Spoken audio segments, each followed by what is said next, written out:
Bonjour à tous. Donc aujourd'hui, lecture de Amsterdam Zombie finie. Ça a été proprement génial.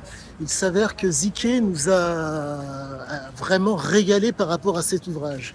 Cet ouvrage est une commande. Il s'avère que Cisia se retrouvait donc, euh, comment dire, c'était plus ou moins une commande. Il s'avère qu'il était entouré de bourgeois de mémoire et à l'époque, il parlait donc malheureusement des ravages de la drogue et de ce qu'il en était. Et de mémoire, je crois que c'était pour Mulhouse ou VSD. Il devait faire un papier. Au bout du compte, je crois que le papier a été abandonné. Mais Cisia a voulu aller veille que vaille jusqu'au bout de la démarche pour savoir ce qu'il en était par rapport à la vie de toxico. Résultat, nous avons un homme qui a accepté de vivre la vie de toxicomane. De mémoire, je crois que c'était 3 semaines, ouais, 3 semaines, un mois, quelque chose dans le genre-là. Il faudra que je relise Ziké l'aventure pour vous dire exactement le nombre de temps.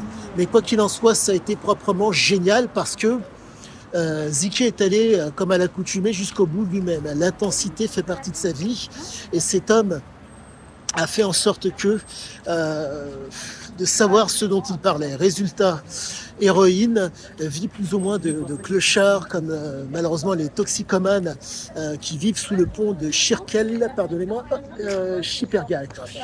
Et donc, il a recueilli les témoignages de différents toxicomanes qui lui ont expliqué voilà ce que nous vivons.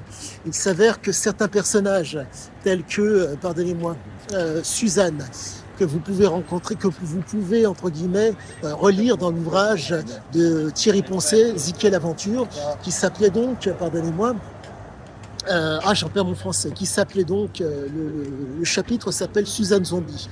Pour vous la faire courte, cette femme, pour pouvoir subvenir à son besoin d'héroïne, envisageait les pires choses. Séropositive, capable de coucher avec un chien, un singe et un âne. Voilà ce qu'elle a fait dans la réalité. Dans le bouquin de Ziké, elle n'a rien fait de tout cela. La seule chose qu'elle a fait, c'est de le faire avec un chien. Mais bref, je ne veux pas vous spolier l'histoire. Tout ce que je peux vous dire, c'est que, nom de Dieu, Cisia, encore une fois, me régale. L'apprentissage de l'enfer de ce qu'est la drogue est proprement malade, proprement génial. Il s'avère qu'il lui décrit ces hommes malades, ces femmes malades, comme jamais.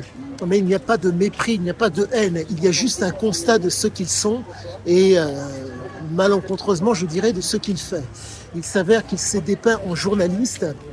Et quoi qu'il en soit, il faut savoir qu'il était donc avec son comparse Thierry Poncet à se shooter et à vivre la vie de toxicomane pour pouvoir écrire Amsterdam Zombie. De mémoire, ayant recueilli tous les témoignages à un moment donné, Poncet et donc Ziké étaient tellement dans un état tel que, comment vous dire, il s'avère que la réécriture n'a même pas été, en tout cas la relecture pour la réécriture n'a même pas été nécessaire.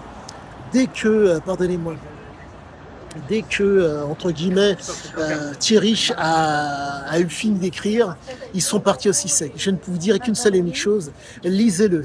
C'est un vrai plaisir, c'est un vrai bonheur à lire. Et je ne dirais qu'une seule chose, vivement la suite. Et je vous tiendrai ultérieurement au courant de ce qu'il en est. À tous, excellente fin de journée, je vous dis à bientôt.